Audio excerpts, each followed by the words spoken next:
Locked On Podcast Network presents Locked On Sports Today.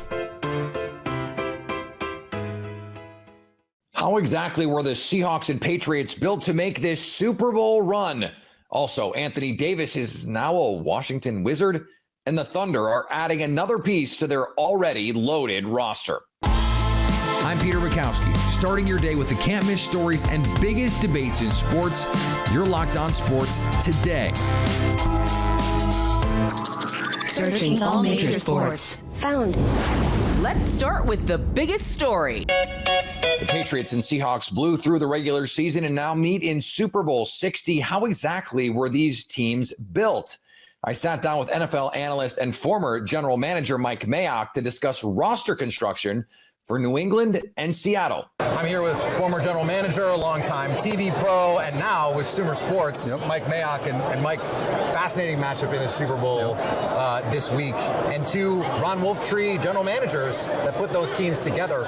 Is there a through line you see in terms of the way these teams are put together? You know what I like? This is the first interview today, and I've done maybe 10 already, where they've asked me about the general managers. And I've tried to kind of force it in because I think they've put their rosters together in two different ways to get here, but spectacular job by both. I mean, let's start with New England and a direct descendant of the Wolf, Elliott Wolf. And what they've done, I mean, they turned over their offensive line, 4 of the 5 positions. 2 are draft picks, 2 are free agents. I mean, low-level free agents, okay?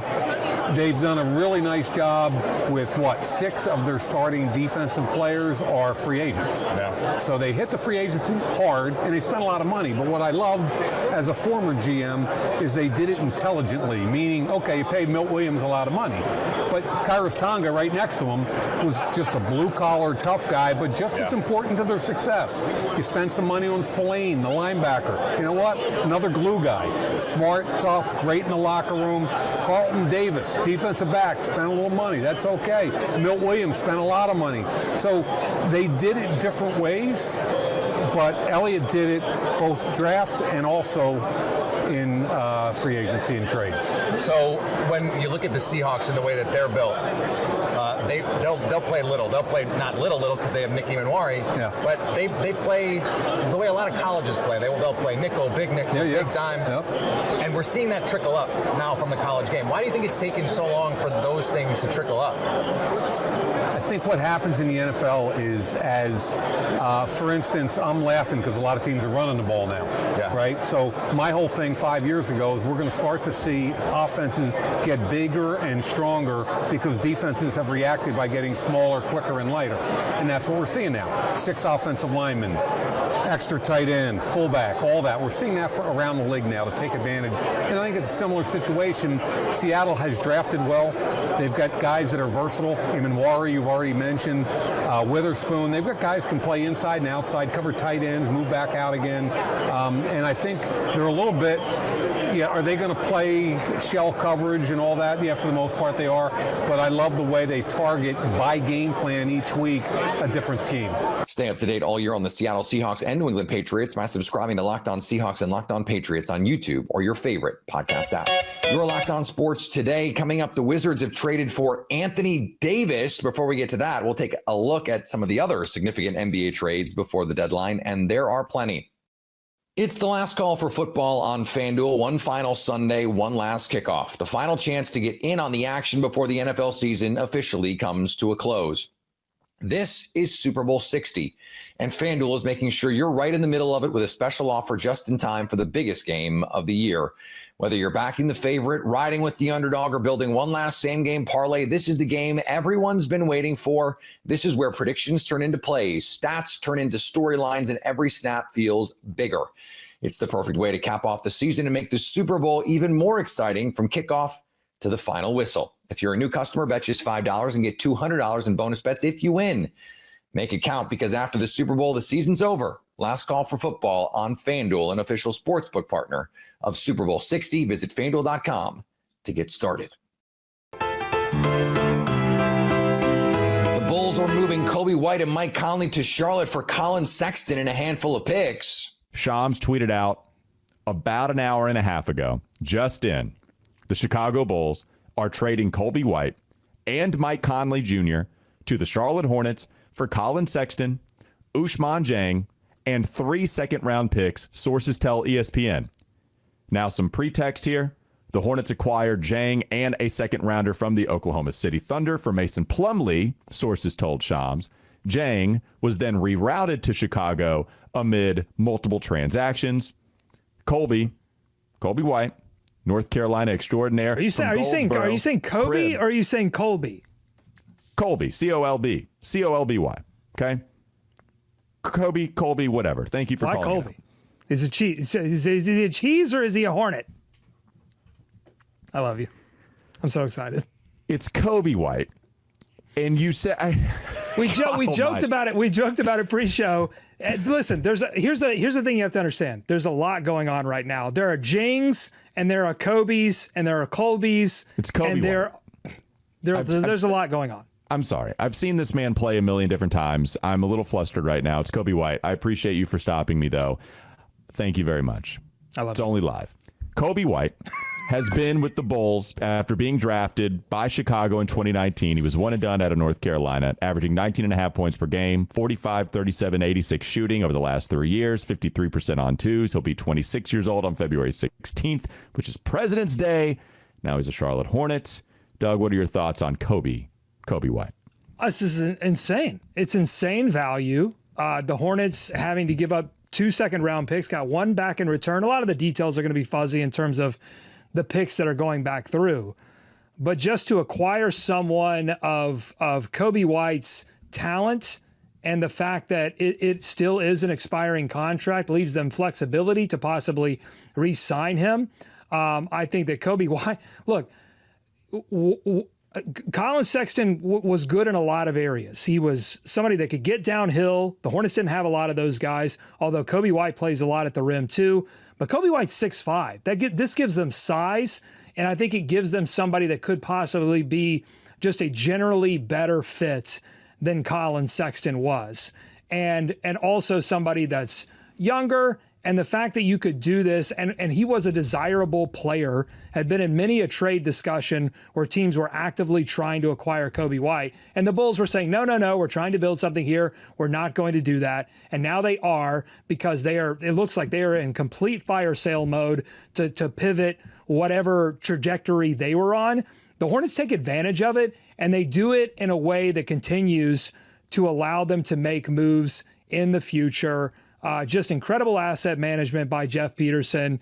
And I think Kobe White just makes this offense, the defense had gotten figured out, and it makes this offense even more, I think, interesting, even more beautiful. And the Knicks outlasted the Nuggets in a double OT thriller. The Knicks pulled this one off, 134-127. Crazy game. If you didn't get to watch it, I pity you. Third quarter alone featured a 15-2 run for the Knicks, a 17-4 Denver response, and the Knicks taking that punch and getting up. In the case of Karl-Anthony Towns, quite literally wiping the blood off their face and going on a 14-2 run. Fourth quarter was incredibly back and forth. Overtime took just an all-time bad decision from Mikal Bridges to push Christian Brown, blatantly shove him in front of the refs out of the way on a badly missed Jamal Murray three to give him two free throws to tie the game with 0.3 seconds on the clock. Double OT, Knicks go up by 7. Denver somehow cuts it back down to 3. And then a Brunson runner. Mikal Bridges. It was the Brunson runner that essentially put it away.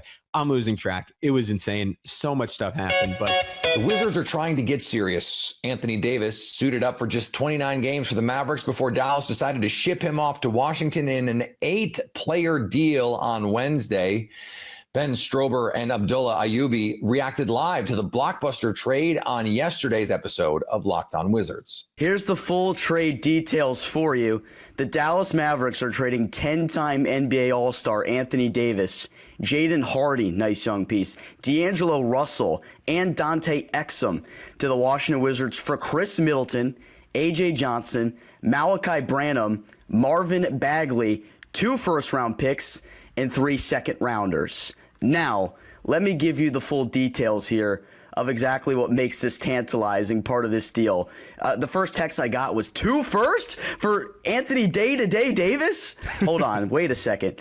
These first-round picks is the 2026 Thunder first-round pick, which is projected to be 30th overall right now that Washington had. We knew that had a very high possibility of going somewhere at this deadline. We thought maybe that'd be used to get Zion Williamson. Well, Anthony Davis is a much better option at this point.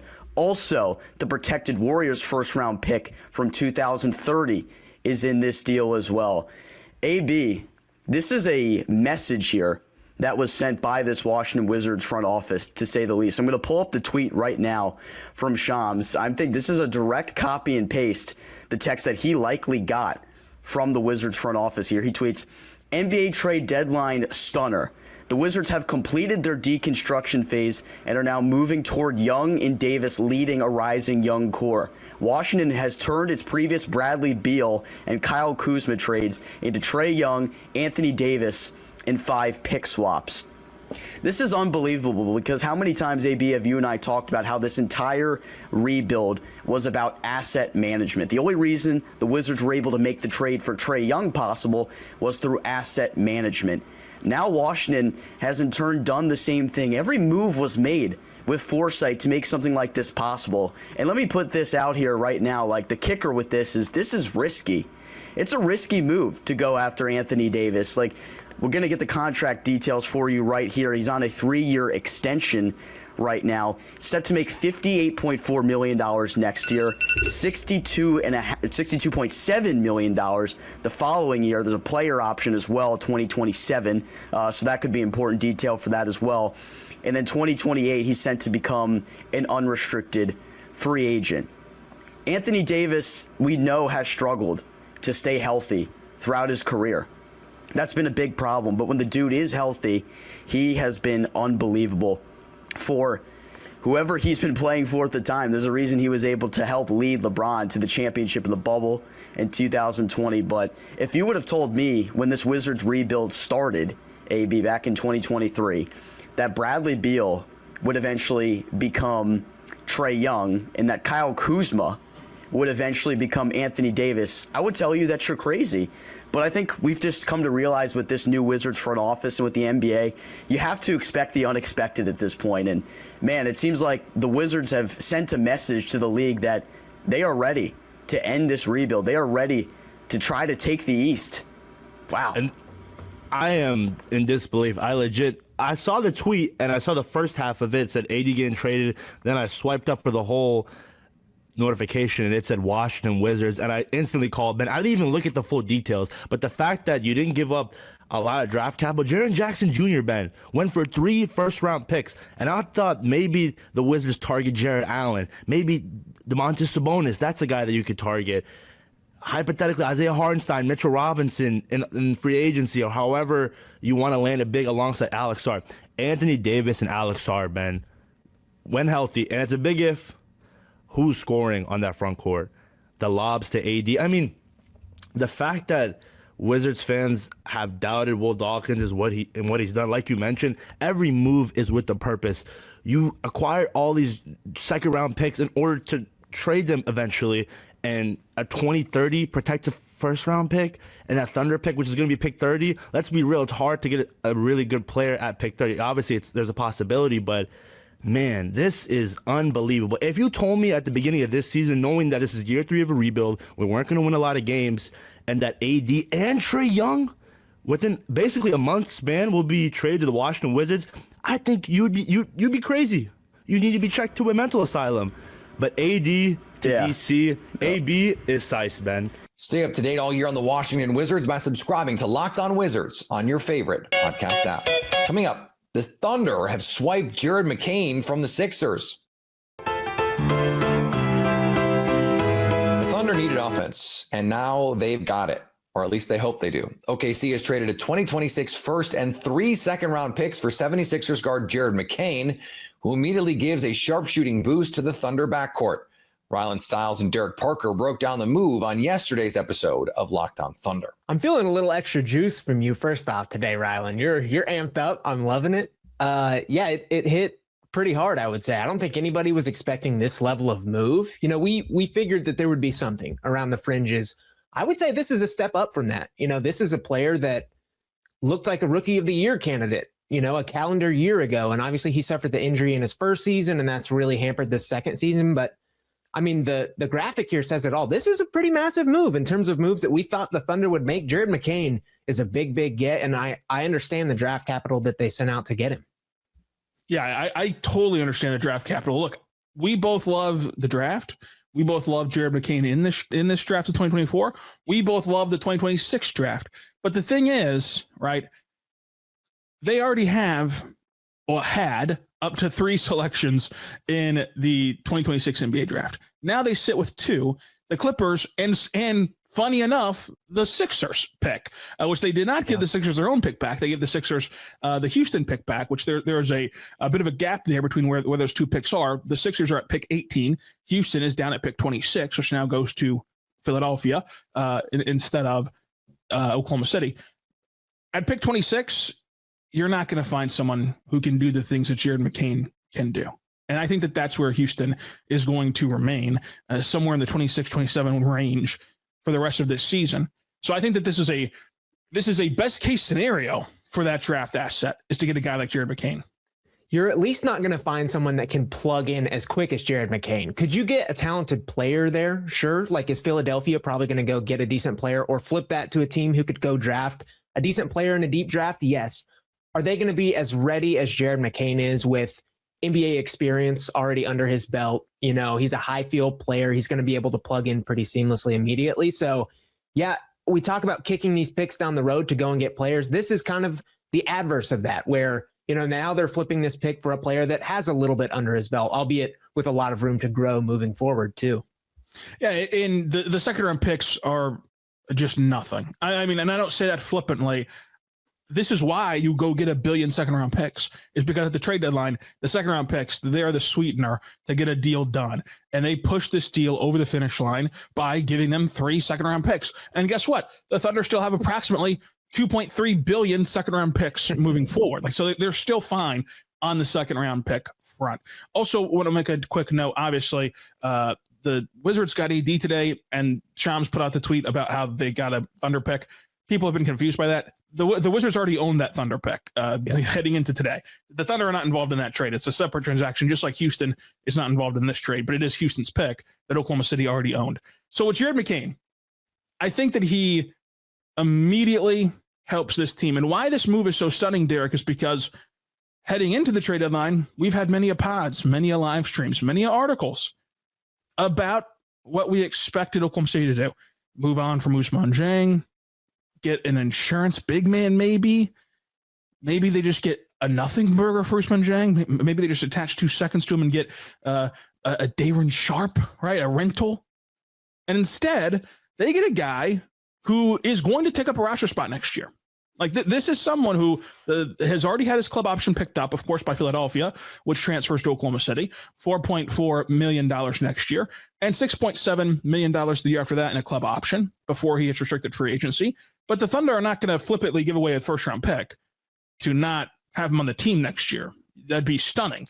So this is a guy that they clearly value and clearly want around long-term, and we already know about the impending roster crunch that Oklahoma City is staring down. And obviously, for this sake of the pod, by the time that many of you listen to this, you probably already know the result. But the Thunder do have to move on from Oos in some capacity to make this trade work, either by trading him or by waiving him. They have too many guys on their roster. They need a roster spot open. So Oos is going to leave, but it's gonna be, however it gets sorted out, will end up being the intake versus outtake will be Oos left, Jared McCain's here now. And Derek, I think that Jared McCain does everything that this Thunder team really needs from a player. And I do agree with you that he can plug in and he can be someone that helps his team right away. But I think that even next year will be an even bigger opportunity for him to help the team versus just this last half of this season. But Derek, he is at 1.156 points per possession as a pick and roll ball handler. He's 40% as a catch and shoot shooter. And on shot quality shots above the 80th percentile, he shoots 52%. those are three ways that the Thunder should maximize him in the flow of their normal offense. And I think that those are part of the skills that you see why Oklahoma City is valuing him so highly. 100%. I mean, you hit the nail on the head with, we were expecting this time period right now, this trade deadline, to kind of function around maybe cutting players or at least, opening up spots for the future. Now you have a player that I would be shocked if they didn't want around for the future. So you're totally right on that point. And then on Jared McCain and just his skill set in general, again, you hit on the major points here. He's a player that is so pluggable on offense. He has one of the quickest, more replicable three-point shots I've seen in the time that I've done the draft process.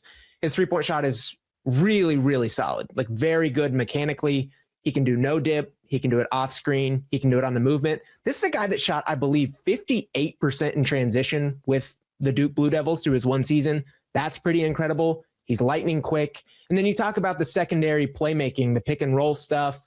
Not a lot of creation given his limited athleticism, but certainly a player that you could look to when you get past the Shea minutes, past AJ minutes that, could do these different actions with Isaiah Hartenstein. He's going to be a real weapon for Isaiah Hartenstein, Jay Will, these type of players. So yeah, totally agree. He is such a seamless fit immediately and for the future with this Thunder team. And finally, Penn State freshman forward Gavin McKenna, widely projected as the 2026 #1 NHL pick, has been charged in State College with first-degree felony aggravated assault, plus related counts per court records. The 18-year-old has 32 points in 24 games and became a headline transfer when the NCAA opened a path for former CHL players to D1 last year. The school said it's aware of the case and declined further comment to news outlets, with a preliminary hearing pending. Coming up, we continue to preview Super Bowl 60 as it draws closer. So at least until tomorrow, stay locked on sports today. Locked On Podcast Network presents Locked On Sports Today.